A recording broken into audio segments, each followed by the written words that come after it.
Та тэр яллагтгчийг өмнө таньдаг байсан. Танихгүй. Намайг чи тэр нөгөө чагсаал хийдэг бацсан мөн үү? Тэгэхээр өмнө гэдэг юм байсан чинь. Чамс бол чичнээн олон хүмүүс холноос салж. Чичнээн олон хүмүүс чигээ хасна мэдэж байна уу? Орлогоо нотолж байгаа хоцрох хамархан штэ гэдэг чагсаалын бол том төлөөлөл та. Хор шор байсан уу? Эсвэл энэ үнэхээр нийгмийн шаардлагын та илэрхийлнэ байсан уу? Аль аль нь л байгаа. Огцох хамархан гэдэг чагсаал эхлэх үедээ үр дүнг өгсөн байсан. Нийлээд хин чиндээ шүмжлэхгүй. Ачсан намын дарга нь энэ жагсаалыг төлбөртэй гэж солиорч ирсэн шүү дээ. Гэтэл тэр нам нь дотроосоо багч болов ирүүлчихэд тэр засгаас чинь гарцсан юм аа. Энэ жагсаалын үр дүнд. Танаа медиа агентлагийн үйл ажиллагааг нь хэрэг үргэлжилж байна? Би саяхан өчигдөр офсын үйлчлэгээ гэдэг нь бид нар түрээсээ төлж чадахгүй офсоос хөөгцсөн гэж. Та тэгэхээр бидрийг чимээгүй болгох гэж л ингэсэн гэж харддаг. Тийм, шууд л гэж харддаг. 18 хоног гэдэг кино хизээ засахдах бай. Нилийн хойшлж байгаа юмуд байгаа. Гэхдээ кино гардгаараа гарна. Тань жоохон таагүй санагдаж бол магадгүй. Тэгээ чи дахиад хийх үү? Гэх юм бол би үгүй гэж л.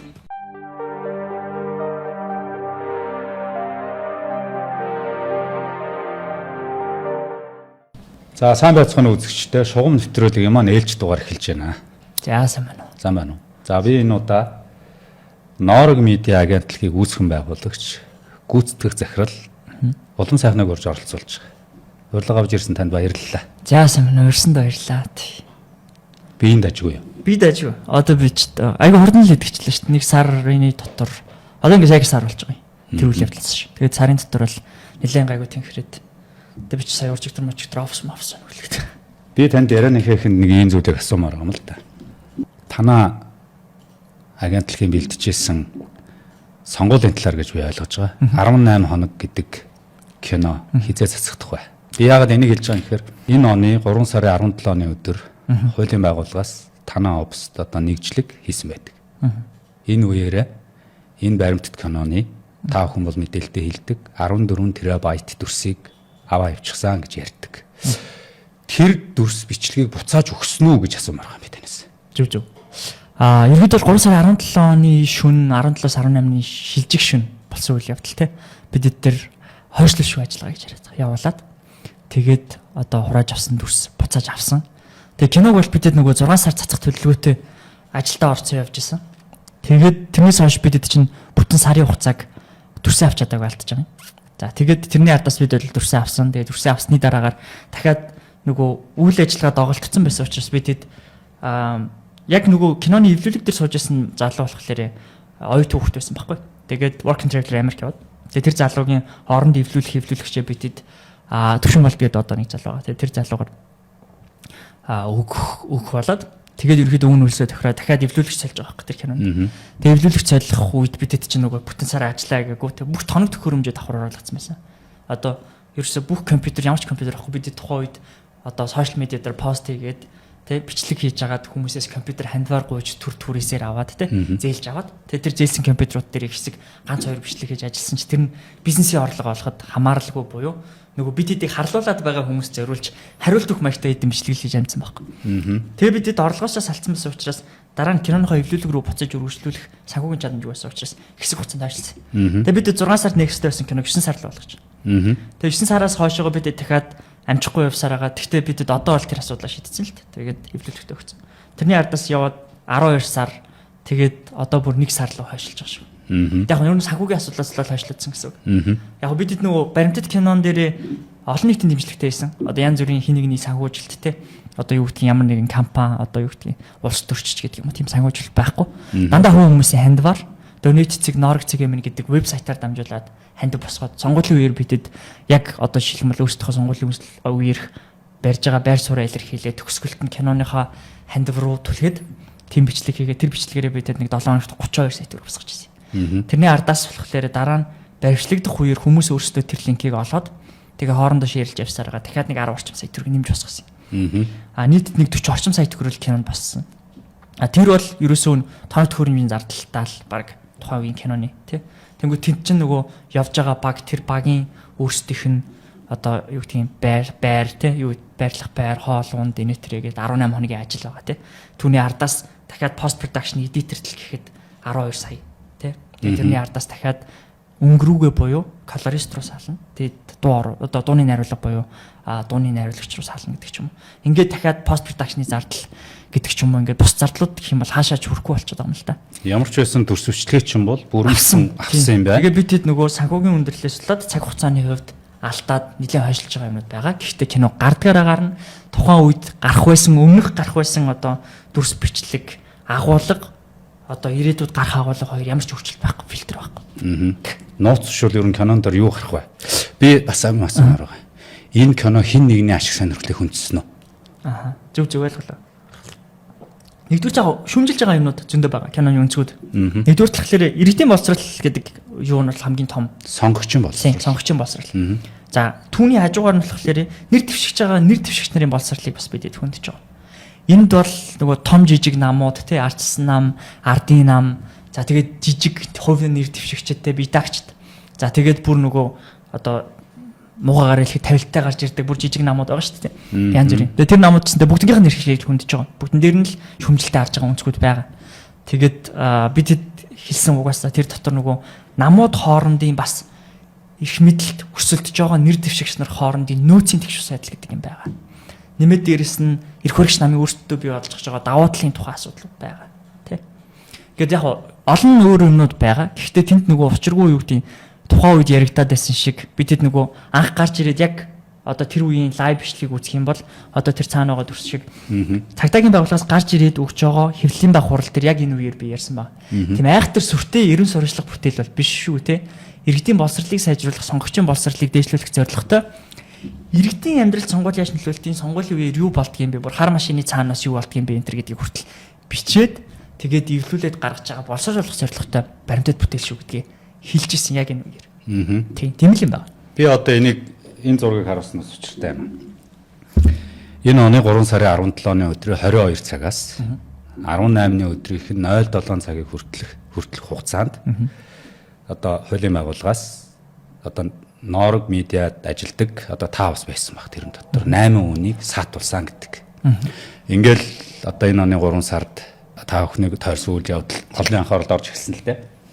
Тэгвэл яг энэ үйл явдлыг тойруулаад хуулийн байгууллага нөгөө тайлбар. За жишээлбэл одоо худал мэдээлэл тараасан гэдэг үндслээр шалгаж байгаамаа гэж хуулийн байгууллага нь анх тайлбарласан. Гэтэл хууль зүйн сайд нь гарч ирэл мөрөөдөө тоглоомчид асар өндөр үнийн дүнтэй 9.3 тэрбум төгрөгтэй холбоотой. За бас нэг хүн амиа хорлоход илүү нөлөөлсөн ийм үйл явдалтай холбоотой гэж ингээл тайлбарласан. А сошиал бол одоо өстө нэг 3 хэсэгтэй нэр хуулийн этгээд компаниастай санхүүжилттэйгээр дүүжилж өгсөн л дөө. А та бүхэн яг энд гарч ирээд бол бидрийг одоо үндэсний юм нэгдлийг буснуулах гэж байна. Эрүүгийн хуулийн 19.9-ийн 1-ээр билүү те шалгана гэсэн гэж ингээл мэдээлэл хийсэн. Тэгэхээр би энэ болгоныг ярьж байгаа нь та одоо нэг энэ оны үйл явдал энэ болгон дээр нэг тайлбар хэлэх үү гэж асуух гэдэг. Зүг ойлголоо. Тий. Зүйл залтуудыг нэр нь дараалалаар нь явъя гэж бодож байна. За. Кибер гэмтэгтэй тэмцэлцээс бид хэдийг ерөнхийдөө бол за хойшлуулшгүй ажиллагаа гэж нэрлэдэг байгаа. Шүн очоод тоглож исэн псинээс хурж ирээд барьд авчиж. Тэгээд тэр үедээ бид хэдийг уцаар хий нэгэнтэй холбогдуулахгүй. За өмгөөлөгчтэй холбогдох хэрэг хангаагүй гэдэг ингээд олон асуудалсан тэрийг ярьсан. За тэгээд очоод тэр шүн ерөнхийдөө бол одоо тэр чинь өмгөөлөгч хүн мэдүүлэг өгөхгүй хүмүүсийг шууд явуулах хэрэгтэй шүү дээ. Гэтэл ингээд шүнжэнгөө суулгаад ингээд заримнаас нь ингээд юм асуух гэж оролдоод үг нэг авах гэж оролдоод эсвэл зүгээр ингээд чимээгүй ингээд өрөөнүүдэд суулгаал ингээд өрөө эсвэл явуулчихж байгаа. Юу ч хэлэхгүй те. За ингээд бүтэн шүн. Тэр чинь ингээд ерөнхийдөө олцлогоо цэрлүүлж байгаа маягийн үйл ажиллагаа явж байгаа байхгүй. За тэгээд тэр шөнөө явахын алдад 3-ыг нь авч үлдээд намайг болоод манай 2 найзыг авч үлдээд зүйл залт танилцуулсан тэр 19-ийн 1-ийг билүү. Улс үндэстний нэгдлийг хаалган ботрох гэдэг зүйл залт. Тэр танилцуулсан зүйл залтыг тэр шөнө миний утсыг надад өгч холбогдуулахгүй байсан учраас мөрдөгчийн надад тэр зүйл залтыг танилцуулсан мөрдөгчийн өөрийнх нь утаснаас өмгөөлөгч рүү мессеж бичсэн мессеж байна. Тэгэхээр тэр зүйл залтыг надад танилцуулаагүй бол би мөрдөгчийн утсаар тийм мессеж бичих боломжгүй. Мөрдөгч намайг тэр нь худлаа байсан бол тийм зүйл залтын мессеж өөрийнхөө утсаар бичүүлээ сууж байхгүй. За. Тэгэхээр бид нарыг одоо айлах зорилгоор ч гэдэг юм тийм зүйл залт бид нар танилцуулснаг үл танилцуулсан. Тэр танилцуулсан зүйл залт тэр шүн бидний сонссон цор ганц зүйл залт байсан. Буюу бид нарыг 13 14 буюу одоо худал мэдээлэл тараасан тий хүний нэр төр алдар хүндэд талцсан гэдэг зүйл залтаар шалгаж байгаа гэдгийг хэлээг. Маргааш нь одоо ингээ хэвлэлийн мах хурлуулаад ирэнгүү сандраа явчихж байгаа тийм сандралж байгаа. Бидүүдийг ер нь одоо тэр цагдаагийн байгууллага болоод тэр хойшлуулшгүй ажиллагааны цаана байсан хүмүүс бол юу гэж төсөөлсөн бэ гэхлээр за нэг энэ хитэн бацааныг аваад тийм нэг өдөр ингээ айлгачих тийм маргаашнаас нь ингээд чимээгүй болчихно хийж байгаа юмудаа бойлчин тийм. За тэгээд аваад тэр нөгөө тоног төхөөрөмжүүдийн одоо үзэтгий тийм юу ямар учиртай юу кино яриад байгаа магадгүй тийм тэрийг шалгах. За нөхцлөд юу гэж буруугаар эргэж байгаа вэ гэхлээр шалгасан чи тэр кинон дээр нь ч нэг хайхтар ойлгохтой сүртэй юм байхгүй. За тэгээд нөгөө нөхдүүд нь айчих юм болов гэдгсэн чи маргааш нь хэвлэлийн мах хурлыг гараад ирсэн. Тэ. За тэгээд үндсэн нэг юм л үйл явдал болсон. За тэгээд тэр дотор одоо жишээлх юм бол хуульчин сайд орж ирж байгаа. За хуульчин сайд орж ирээд нэмэд дээрсэн цагдаагийн ерхий газрын хэвлэл мэдээлэл хариуцсан хүмүүсээс мэдээлэл хийж байгаа. За тэр мэдээллүүд ингээл зэрэг болчихсон. Нэг мэдээлэл дээр нь болохоор ер нь хоёр мэдээлэл хоёулын дээр нь 3 өөр зүйл залт гарч ирж байгаа. 13 14. За тэгээд нөгөөх нь болохоор хүнийг амиа орлоход хүргэсэн тий. За 3 дахь нь болохоор мөрөөдөө тоглоом зохион байгуулсан. За тэнгууд мөрөөдөө тоглоом зохион байгуулахад холбоотой ажил дээр бидний ямар ч хамаагүй одоо юу гэдэг миний хувьд ч юм уу тий эсвэл юу гэдгийг ингээ манай байгууллагын тэрнтэй холбоотой ямар ч үйл ажиллагаа байхгүй. За хэрвээ тийм үйл ажиллагаатай холбоотой зүйл байсан бол бидний компьютер дээрээс олдох байх тий. Тэгээ тийм байхгүйс учраас одоо л бид нар компьютер тоног төхөөрөмжүүдийг бүгдийг авцсан явж байгаа.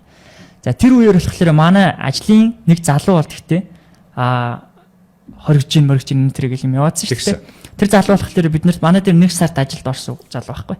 Тэгээд ах нь бол тийм юмтай холбоотой байсан байж таарсан. Одоо чи манад ажиллаж байгаа залуугийн шинээр ажилд орсон ажилтны ах нь тийм юм хийдэг болж таарсан. Тэнгүүд нэг холбоотой байж болох эднийхтэй одоо тэр нэг хийсэн амар хойшлуулшгүй ажиллахааныхаа одоо зүвтгэлийг ардаас нь хийх гээд одоо ерөнхийдөө уцаа бол хойноос нь ингээд хөөж эхэлж байгаа байхгүй. Тэгээ тэрнтэй холбоотойгоор ингээд эргэн тойронд ямар ч юм байж болох тэр бүгдийг л гаргаж ирэх гэж үзэж байна. За тэгэнгүүт тэн дээр за мөрөзөө төлөм бол тийм очиртай. За ардаас нь нөгөө амиа морлолт гэлтэй. Тэгэнгүүт тэр бол нэг юм 2 3 юм байх шүү. Нэг нь бол тэр нэг анханасаа тогсоод хийж гэдэг хүний гомдол. Цагдаагийн байгууллага ялангуяа ингээд тэрийг би танаас асууна. Тий. Тэгэнгүүт нэг гомдол байх хэвээр тэр гомдол дээр нэг юм байсан гэдэг тэгж байгаа юм. Хоёрдугаар талхлаар яалтчгүй нөгөө надад болсон үйл явдал уугаа шүү байгаа. Тэгээд тэр үйл явдал ерөнхийдөө бол нөгөө амиа оруулсан гэдэг маань зөвхний одоо үйл явдал байгаа. Тэгээд тэр амиа оролттой холбоотой хэрэг бол гэхдээ юу гэдгийг яг энэ үйл явдал явж явах үе үед те ерөнхийдөө бол эн чинь нөгөө хэрэгтнэр татгдсан ч гэдэг юм уу те эсвэл янз бүрийн тийм уусаа байхгүй. Тэгэнгүүт энд юу болоод байгаа вэ гэхлээр тэрийг гаргаж ирж ямар нэг юм зөвтгөл хийх зорилготойгоор л ингээл хаамаагүй янз бүрийн үйл явдлууд гаргаж ирсэн л дээ. Тэр иймэрхүү юм болсон. Та хоёр нь энэ би бол операц гэж хэлнэ. Операц бол одоо нарийн төлөвлөхийг хэлнэ шүү дээ. Магадгүй операц. Энийний цаатлын зорилго юу байсан гэж боддгоо харддаггүй. Ер нь бол бидэд нөгөө зөвхөн энэ киноч биш. Энэ киноноос зөндөө өмнө одоо бидэд энэ үйл ажиллагаа явуулахаас өмнө л 100-аас дээш мянган дагагчтай тий. Тэгээд дандаа улс төр нийгэм эдийн засаг юу гэдгийг харьцангуй entertainment бус сэдвүүдийг хөндөж авч бичлэг хийдэг. Тэрэндээ богино бичлэгүүд. За тэгээд ялангуяа эрх хөрөгч нам дээр байгаа одоо байгаа бүх эрх мэдэлтэй хүмүүс. Тэгээд бидэд их холбоод байдаг нөгөө ардаас нь гарсан зандаа шатар матар хамаагүй тий. Юу гэдгийг ингээд бүгднтэй л холбоотой ингээд шүүмжлэлт контентууд бидэд хийжсэн. Тэгээд за хүн нам арчлал нам хоёрыг ч шүүмжилсэн контент хийжсэн. Монголд нам байхгүй гэх контент хийжсэн бид нар. Тэ. За одоо жишээлбэл ардын нам бол ямар ч үндсэл хүн нам тий. За арчлал намд бол үзлэремтэл гэж алах дотор нь байгаа хүмүүс үзлэремтлээ ойлгохгүй түм хүн байна тий. Хүн намд бол систем алга гэдэг ч юм.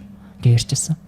За тэрний дараа сонгуулийн үеэр бол бид нар одоо байгаа ерөөсөө зандаа шатрын тойрог дээр хүмүүд болсон шүү дээ. Тэрнтэй холбоотой бичлэгийг хамгийн түрүүлээл манайх их бас юу гэдгийг шүүмжлээд хийжсэн тохиолдол байгаа. Тэрний ардаас дахиад юу гэдгийг сонгуулийн яг оюун эрдний өөрийнх нь барьж орж байгаа жигсаалтын гишүүдийг бол бид нар энэ ерөөсөө өөрийнх нь мейкап юм аа гэд хэлжсэн бичлэг байдаг. Бүгд л 300-аас дээш мянга уцалдтай. Та тэгэхээр бидрийг чимээгүй болгох гэж л ингэсэн гэж харддаг. Тийм, шууд л гэж харддаг. Нөгөө овоо усаагүй шаазгай юм дээр суух уу гэж. Таач бас өөрөө тэр талаар мэдгэжсэн л да. Гомдол гаргач нь фэйсбүүкийн цохиомол хүн шүү дээ гээд. Тэ? Одоо та охиныг ингэж хуулийн байгууллагын үүдэнд аваачхад тэгээд нэг тогсоод хийжий билүү те. Тий. Нэг тим нэр та хэлдэ. Тогсоод хийжийг нь олсноо та. Одоо гэхдээ нөгөө тэр чинь угаас бодит хүн биш. Тогсоод байж юм байна. Та нэг вебсайтыг хөгжүүлдэг. Үзэг цэг мэн гэж сайт байгаа. Яаж тэрийг олчиж байгааг гэхэл тогсоод ижиг хайчиж байгаа байхгүй профайлыг. Тэгээд тэр нөгөө цагдаагийн ерөнхий газраас бид тогсоод ижиг гэдэг нэрийг авсан. Одоо тэр цагдаагийн ерөнхий газар биш кибер гэмтэртэй хэлсэн мөрдөгчөөс. Тэр өөрийнх нь гомдлынхоо бидэд гомдол гаргаж байгаа танилцах хэрэгтэй юм чинь. Тэр гомдлынх нь чатных нь скриншотыг хэвлэлцэн юм цаас бид нарт үзүүлж байгаа байхгүй. Тэгээд тэр гомдлынх нь мессеж зэсчиг үзүүлсэн. Тэгээд профайл зургийг нь нэртэй нь бидэд тараад авцсан. Бидэд зургийг даруулж болохгүй гэсэн. Файл дээр тэгээд бодиттой юм байд юм байхгүй. Тэр одоо хүнийх нь фэйсбүүкийг хаагаад үзсэн чинь хийсэн үйлдэлүүд нь ерөөсөө үзэг цэг юм гэдэг сайтын юмнуудыг группүүдээр шеэрлдэг л активитинуудтай. Ерөнхийдөө бол зохиомжтой гомдол үсгээд. Тэгээд зохиомжтой ажиллагаа явуулаад хойшлуулчихгүйгээр. Цэргийн баярын өмхөдөр. Тийм байна шүү дээ. Нэр 3 сарын 18. Тийм байна. Улам сайхан гэл одоо чамайг бол олон хүмүүс мэдэх бах. Гэхдээ ер нь яг улам сайхан ер нь хий юм бэ. Та нэг өөрийгөө нэг танилцуулбал. Зүг. Олон хүн энэ жил улам сайхан гэдэг нэрийг мэдсэн бах. Ноорог юм ээ, ноорог. Тэгжил бааларлаа. Тэгээ бүгж мэдсэн. Тий. Гэхдээ улам сайхан гэж яг хий юм бэ гэдгийг сайн мэдэхгүй бах. Гэж бодоод би танаас суучих ш. Зүг. Яг би бол дижитал маркетинг чиглэлийн хүн. Их сургууль төгсөөгүй. Ер нь бол мууш дурж агаад drop out хийсэн боيو сургуулаа хийсэн. Нэгдүгээр курс хийсэн сургуулаа хийсэн. Дижитал маркетингийн хүн. Тэгээд одоо өөр ингэсэн сүүлийн 3 жил ажиллаулж байгаа жижиг медиа компанитай. За тэгээд тэндээ бол ерөнхийдөө контент бүтээх. Тэгээд гүйцэтгэл буюу продакшны, бичлэгний гүйцэтгэл, продакшн үйлчлэгээ үзүүлдэг. Тийм хүн. Тэгээд Монголд тийм хотод төрж өссөн. Төв аймгийн Жаргалан цум таалуулагын баганд цэцэрлэг төгслөө байсан. Тэгээд сургуульд орж ирээд Улаанбаатар хотод 1-р оролт амьдарсан. 1-р орлын угуул.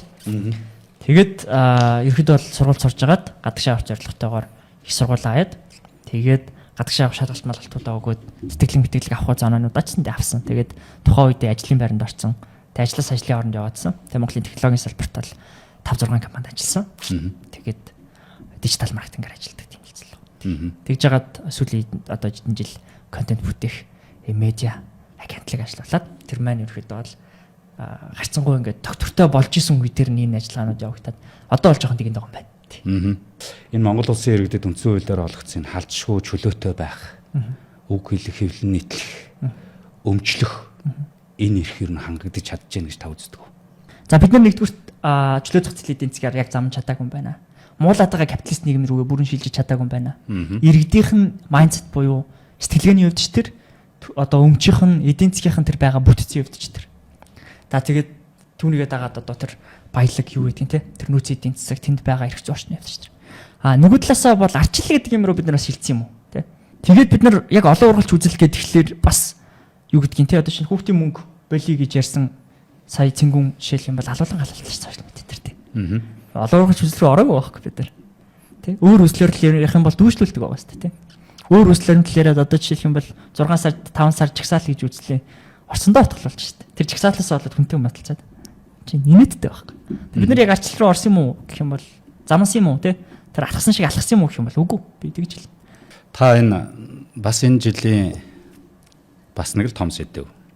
Орлогоо нотолцоо хосрох хамрах штэ гэдэг жагсаалын бол төлөөлөл нь том төлөөлөл нь та. Энэ жагсаалыг ер нь та зохион байгуулахад 3 сарын өрнсөн үйл явдлын жоохон хор шар байсан уу? Эсвэл энэ үнэхээр нийгмийн шаардлагын та илэрхийлнэ уу? Аль аль нь л байгаа. Миний хөв өнцөг шүү дээ, тэ. Өнөөс энд ирсэн залуучууд надтай хамтран зохион байгуулсан манай найзууд бол юу гэдгийг тэ. Тэр нь шаардлагатай зүгээр, тэ. Эсвэл үүдээ улмаа шаардлагаж байгаа учраас улмаагаа дэмжиж гэдэг тийм байхгүй шүү дээ, тэ. Нэгдүгээр. Хоёрдугаарт бол зөвхөн тэрний хор шар биш. Би жишээлх юм бол 3 сард барилгагдаж үзээгүй байсан ч гэсэндээ ийм жагсаал дээр оролцох байсан бол оролцох байсан. Мэдээж тэр нөгөө кейс чинь манай үеийн залуучууд бүгдэнд нь амар ойрхон байсан баг. Бид нарт амар донжилж байгаа юм санагдсан баг. 22-т бацаан тий ийм их мөнгө олохгүй штэ тий тэгээд ийм их мөнгө олж чадна манай хүү барыг ингээд гадаадд сурдаг өөрөө мундаг залууг худлаа яриа даналзаад байгаа нь бол инээдтэй санагдсан баг. Тэгээд манай дээр тэнд одоо жигсаал дээр ажиллаж исэн залуучуудаас хамт жигсаал зохион байгуулах гад өөрсдийнхөө үндсэн ажлуудыг хаяад тэг ямар ч орлого байхгүй 12 хоног 20 хоног 21 хоног өөрсдийнхөө цалингаа тэг тэр үед олох мөнгөө цааш нь түлхээд энэ ийм шудраг бус байдалтай тооцоо бодож чаддаг ийм соёл үлдээх ёстой гэж тэмцэж байгаа залуучуудын бараг тал нь энэ салбарт ажилладаг байсан. Тэгтэл оюут нь ерөөсөө манай хүү хүлээгүй контент гэдэг компанитай тэр компанийнхаа орлогоор ингэж данилцсан гэдэг ингэж одоо явсан. Өөртөө зарцуулсан гэж ярьсан байхгүй. Тэнийг санагцсан байхгүй. Тэгэж олдгүй шүү дээ гэдгийг мэддэг байсан залуучууд те. Ялангуяа хүлээгүй контент гэдгийг хинт сонсоогүй бол тэнд байсан залуучууд ихэнх нь 200 100 мянган дагагчтай те. Аль хэзээний олон залуучууд дотор байр суурь эзэлсэн тийм залуучууд ингэдэггүй шүү дээ гэдгийг мэдчихсэн учраас бид нарыг ямар их доромжилж байна гэдэг тийм эмзэглэл байсан. Хоёрдугаар бас сошиал медиа дээр аль хэзээний ингээд нөгөө жагсаал хий ингээ тгий те гэдэг ийм нөгөө бичлэг хийсэн ганц хоёр инфлюенсеруудын ах иш нарын юм юмнууд явж исэн. Тэгээ нэрээ тийштэй гэдэг юм өдөөлт гэх юм уу те. Цог байсан. Жагсаал өөрөөр нь ил дарамт шахалт ирж ирсэн таад. Тэгэл ер нь байсан хүн зөндөө жишээлбэл одоо энд жагсаал та эдийг жагсаал дуусгаад дандаа эрт дуусгаад шүү дээ бид нар 8 9 бүрий болонгот л болиулаадсан. Та эдийг дуусан гот чинь шууд хоёр талаас чи хүмүүсээр авахуулаад ачуулах чинь тэ. Эсвэл шонгоос юу яадаг хэрэг хүмүүс сулцсан байна гэж юм тэ. Зөвхөн та эдийн авах зорилготой морилготой гэл. Тэгэл дагж байгааг бидэд 2 3 кейс баталсан. Тэ. Тэгээд юу гэдгийг сөрөг жагсаалууд хийж байгаа хүмүүсээс бас дунд нь ийм дандаа том биш тэ. Зарим бөхчүүд зарим хамгаалтын алтмалтанд ажиллах юм уу яа тийм том залуучууд оруулж ирээд урдаа эмээ өвөнрийг барьж байгаа тухай удгаад ав юм авъя гэдэг эмээ өвөнрийг барьж хагаад хойноос нь тэр залуучууд орж ирж бидэд тэр хүчрхийлүүлэх орлого хийсэн зодон цохоо эхлүүлэх гэж үзсэн тийм тэр дунд нь бас нэг тэр ганц хоёр залуучууд орж ирээд маа залуучуудаас хамт маа чагсаал хийжсэн үнмөх гэ залуу цохиж авсан тохиолдол байгаа. Тэнд сууж исэн оюутан залуучууд янз бүрийн зохион байгуулалт одоо тэр нөгөө чагсаалд оролцож исэн дэмжиж ирсэн хүүхдүүдийг хойноос нь хөшгөлөөд жийгээд орж ирж исэн эмээ өнөрч байсан. За тэгэл бид эдийг гэр хүртэл дагсан масан тохиолдлуудсанд байсан тэгээд. Тэгээ бүгдийн тэгэл яав тэгэл дагаад гарсан. Бид эд чинь бас амар амнигтэй хоорондоо тийм байсан. Тэр үед одоо их их нь бас одоо хүн эрхийн байгууллагуудад ажиллаж байсан залуучууд байсан. Тэр хүмүүсүүдэд. Тэгээд тэр хүн эрхийн байгууллагуудын бас ах эгч нар хурцж бид эдийг чагсаал дарангууд шууд машинтай аваад жижиг нэгнийхээ герт төр хамттан байж хонолж монуулаад тийм тохиолдлууд ч гэсэн байсан. Шөндөө ээлжээр гарч бид эдийг хамгаалж мамгаалаад. Монголд бол чагсаал хийх бас амархан биш.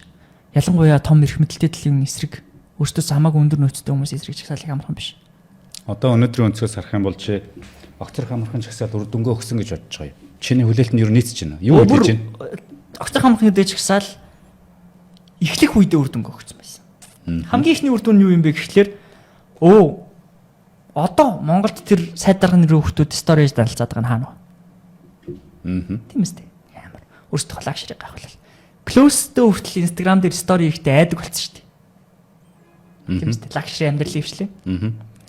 Тэгээд ер нь нөгөө төрийн өндөр албан тушаалтай, ялангуяа улс төрийн өндөр албан тушаалтай хүмүүсийн хүүхдүүд өөрсдийнхөө тэр лагшрыг ингэж яаждаг те хуулбасаар орлогдсон тэр орлогоороо баярхдаг, тэр флексддэг байдлыг шудраг бос шүү. Энд чинь мардаас нь үр дагавартай байдгийн шүү гэдэг тэр соёлыг бид нар тогтоосон шүү дээ. Хамгийн ихний өдрөл.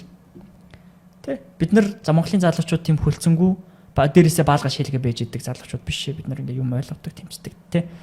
Буруу татуу байдгийн байна гэдэг. Тэр мессеж ихний өдөр өгсөн. Оюурт нь огцрохгүй бид нарт анханасаа тийм өндөр хамаатай байгаагүй.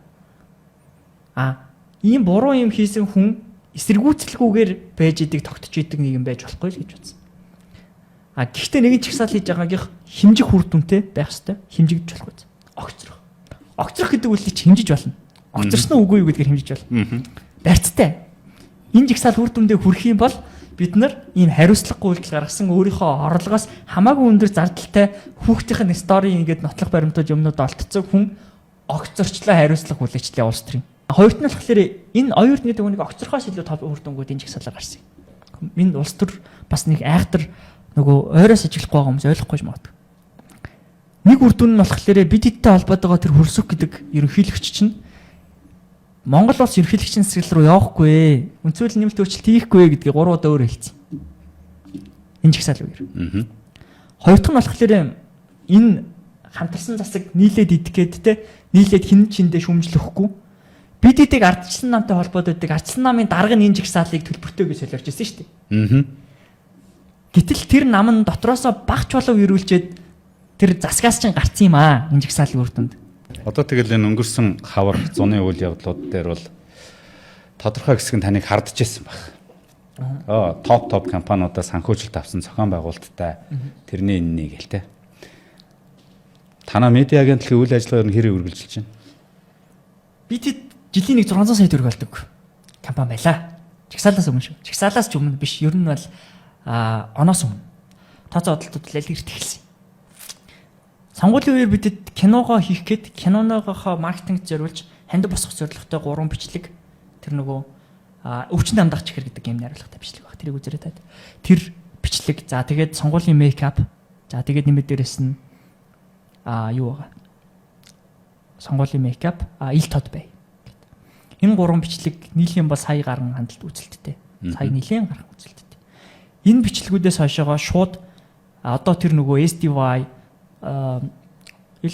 нэгний арчил Монголын залуучууд бол боо. Намзэх тий. Намзэхийн 2-3 залуучууд бид эдийг харлуулж бичлэг хийсэн. 12 сарын өмнөөс эхлээд манай клиентууд руу буюу томхохон байгууллагууд захиалагч нар руу утас цохоод эдний захиалга өгөхөө бол тэр нөө бизнесийн захиалга шүү. Боддоор ингээ реклам хийдэг, будаа бол будааг рекламддаг бичлэгэн дундуур оруулаад тий. Урбан жинс бол урбан жинсийг рекламддаг тий. MCC-ийн кола бол колаг рекламддаг. Тэр захиалгыг хэлж байгаа шүү. Ийм захиалга өгөхөө болоо бид нар бүгдийг хийсэн. Ийм захиалга өгөхөө болоо гэдэг юмээс. Тэгээ манай орлого огцом бассан. Бид эдийг санхүүжүүлдэг гэдэг байгаа тэр томоохон компаниуд чинь бид захиалга өгөхөө болоод айгүй удсан. Ер нь. Ингээд одоо юу гэдгийг хүн өслөтлөө илэрхийлснийхаа төлөө бизнесийн орлогоор хохироод эхэлж байгаа. За ингээд одоо манай компани орлого энэ жил хэд ч юм дээ. 200 сая хүрэх юм уу мэдэхгүй. Тэгээ би саяхан өчигдөр офс үлгэлээ гэдэг нь бид нар түрээсээ төлж чадахгүй офсоос хөөгцөн болж байгаа. Шүү. Тэгэхээр бид нар ингээд яаж хохирж байгааг нь ингээд ойлгомжтой байхгүй. Санхүүжилттэй байна шүү дээ. Саяхан тань руу одоо нэг итгээ талдаад те хүнд гэмтэл учруулсан. Тэгээ бид нар одоо мэдээлэл бэлтгэх явцад бол 30 гаруй насны дэ гэдэг иргэн одоо ялагдагчаар татсан байгаа л гэж. Та бол охирогч болчихсон. Та тэр ялагдагчийг өмнө таньдаг байсан уу? Танихгүй. Ийм л юм бэлээ. Тэр хүн ч надад анх удаа орсон таарсан. Тэг яг нөгөө золгүй явдлал гэж хэлмээр байгаа. Халдлага энэ төр гэж учиргүй сүртээ устөржүүлмээр байгаа. Одоо ингээд юм болонгууд л ингээд attention авах гал тий. Анхаарал татах гал. Тэг юм болгоныг устөржүүлээд баймаргүй байгаа. Тэг би ч устөржүүлээгүй шүү дээ. Энийг анхнаасаа ингээд улсын захиалгатай байж магадгүй нээтрээ эсвэл устөржүүлэх юмнуудыг ингээд юм зөндөө олон талын ингээд хэвлэлүүдээс хийгээд тэр нөгөө хүмүүс өөрсдийнхөө бодож байгаагаар дэвэргээд явцсан болохоос биш. Анхнаасаа би нэг устөржүүлж юу нь бол хараг. Гэхдээ энэ хүний надтай муудалцсан шалтгаан нь бол намайг чи тэр нөгөө чагсаал хийдэг бацсан мөн үү? Тэгэхээр би нэгээд ус найзтайгаа явчихсан дүүл явчихсан те. Мөн гэдэг юмсэн чинь. Чанс бол чичнээн олон хүмүүс хоолноос салж хичнээн олон хүмүүс чигээ хааснаа мэдэж байна уу? Мэдгүй байна. Тэг би ч угаасаа ийм одоо харж байгаас ярианаас те хүмүүс намайг нэг залуу хүмүүс чинь жоохон даруухан маруухан байх хэрэгтэй юм шиг байгаа юм л та. Тэгээ тийм зан надад байхгүй болохоор хүмүүс надаас тэрэнд айгу дургу байх шиг байна. Би тэгтээ уусаа тэр чигсаалыг буруу юм эсэ гэж боддог юм чинь. Барт мэдгүй байна. Тэгээ хэрэлж явж байгаа. Танах ихтэн давхартай ингээд надтай нэг орцонд амьдардаг. Надаас хамаагүй өндөр те том биетэй хүн. Тэгээд надаа одоо ингээд үзий адилттай дургу байгаа нь ил те. Тэгээ тэр хүн одоо ингээд хүмүүс намайг ягаад өөрийнхөө давхарт буугаагүй ингээд тэнэгтэй даа. Тэр ороод өөрөө лифтэд арчаад лифт дардгийг хаагаад зогсчихж байгаа байхгүй. Тэгээ над руу тэг хэрэлсэн. Би хэлэхгүй өөрөө төрүүлээ буу гэж өөрийг нь төрүүлээ буулгачихж байгаа. Тэгээд лифтээс буухта буугаад ир. Тэг хаан буусан. Мэдээллийг говьуулаад одоо ингээд намайг гэрт нь ороод затал эхнэрийнхэн гарыг хуглаа. Тэр хүн яа гарахгүй болоод те. Тэгээд намайг аргагүй хамгаалт тэгээд тутгалсан гэдэг юм сценаар яриад байгаа байхгүй те. Энэ тэнэг юмнууд ер нь л явж байгаа. Тэгээд тэр чинь нөгөө би тэр иргэн талаар дуурах хэрэггүй болчихж байгаа. Би дуурах юм бол одоо ингээд 5 жилийн ял аавна тий. Энэ жагсаалыг зохион байгуулсан гэдэг тэр хүн надаа өшөрхөд байгаа байхгүй уурлаад байгаа байхгүй тий. Тэр ингээд одоо юу гэдгийг энгийн надтай цуг тий нэг энгийн байранд түрээсийн байранд амьдардаг уурлаад байгаа. Гэтэ тэр хүн намайг жагсаал одоо зохион байгуулж тэр оюун эрдэнэ гэдэг мундаг хүнийг огцруулсан дуурлаад байна шүү дээ. Гэтэл оюун эрдэнийхэн хүүхэд бол тий 300 саяыг нэг 7 хоногт үрчдэг. Бүхэл бүтэн том амралтын газар түрээсэлдэг. Их нэртэй гэрлэг санал тавьж байхдаа 200 саяын солиуд бодолдог. Нэртэг тэргээр аялдаг хүний тий өмөрөөд тэгээд намайг худалдагдсан гэж хэлээд надтай цуг те хөргий нэг юм байранд хамт аль нь яг адилхан байранд ингээ байр түрээсэлдэг нөхөр намайг худалдагсан гэж итгэж байгаа тэр логик тэнэг байгаа байхгүй айгу инээдтэй. Тань жоохон таагүй санагдаж бол магадгүй. Учир нь яагаад тэгэхээр энэ бол хэргийн материалыг бол нэр бүхий одоо сайт гэдэг юм уу те ингээ задлчихсан. Энэ мэдээлэл гарсны дараа бол одоо таныг бас янз янзын байдлаар дүгнэх эсгүүч ч гэсэндээ тодорхой хэмжээнд байсан байх. Та ер нь энэ бичлэгийг үзсэн танд юу гэж санагдсан? Юм ярьж байна.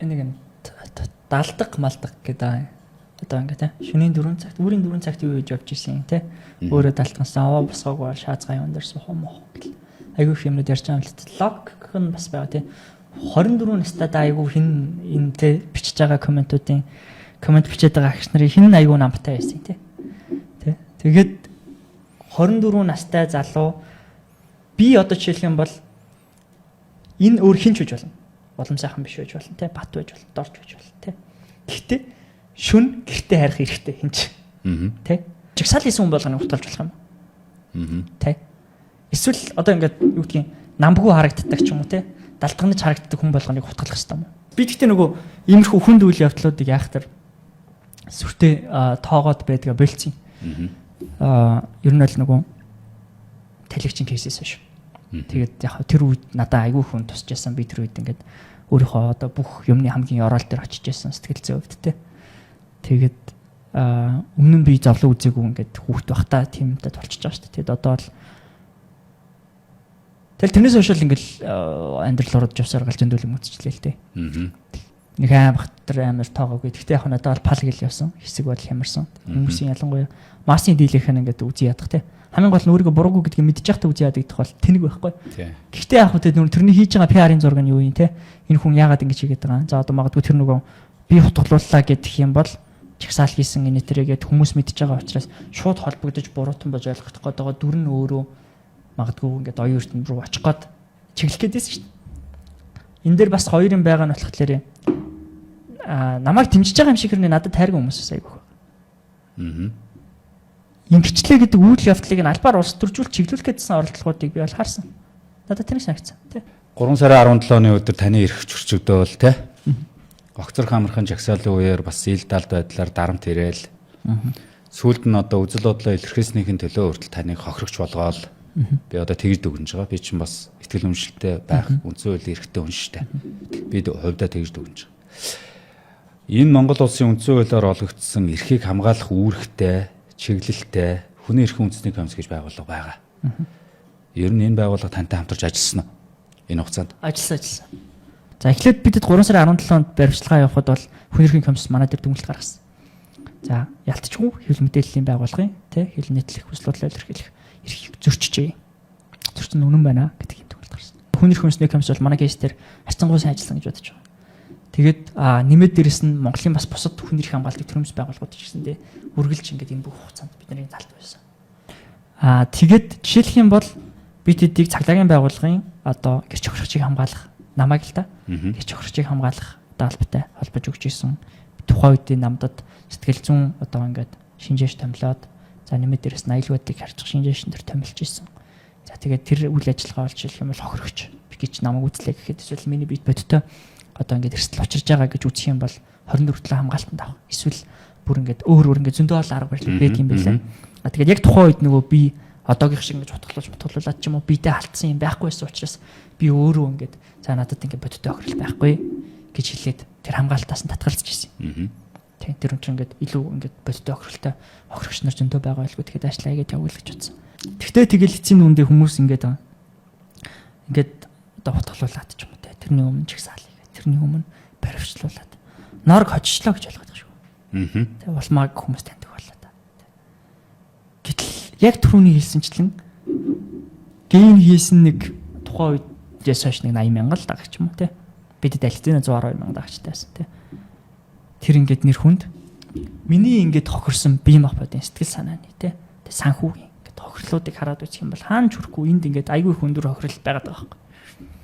Тэг би буцаагаад цаг хугацааг магадгүй ухраагаад тий чи ийм юм тоолны юм зоолоо үзнэ ингэж тий нэр төртөө хамгийн гол нь өөрийнхөө болоод өөрийнхөө амьд болоод өөд болсон татны хүмүүсийн нэр төрт ингэж халтуулнаа Тэгээ чи дахиад хийх үү гэх юм бол би үгүй гэж хэлнэ. Тэгэхээр айгүй их өндөр хохирол амлсан. Тэгээд хүмүүс намайг хожчлоо гэж бодоод байгаа. Гэтэл энд ингээд нөгөө өөр хөлслөдлийг илэрхийлснээсээ болоод хохирж байгаа хохирол бол асар өндөр. Монголд одоо ч гэсэн байсаар л. Түрүүнээс үнцгүүлтэр байгаа хөлслөдлөж илэрхийлэх. Итгэл үнэмшилтэй байх те. Тэр бол хэрэгжихгүй байгаа. Би бол энэ үгний болгоныг одоо нэгтгэхэд байгаа нь Монгол улсын үндсэн хуулиар бол Монгол улсын иргэн бол халдшгүй байх. Үзэл бодлоо чөлөөтэй илэрхийлэх тэ итгэл үнэмшилтэй байсныхаа төлөө хохирогч болох үндэсгүй байхгүй. Гэтэл та бол тэ хохирогч болчиход яваад байгаа. Тийм учраас би таныг энэ кейс болгоныг одоо үнэн боддоор энэ уншигчид үзэгчдэд ярьж өгөөсэй гэж одоо таныг урьсан юм аа. Баярлалаа. Урилга авч ирсэнд баярлалаа танд.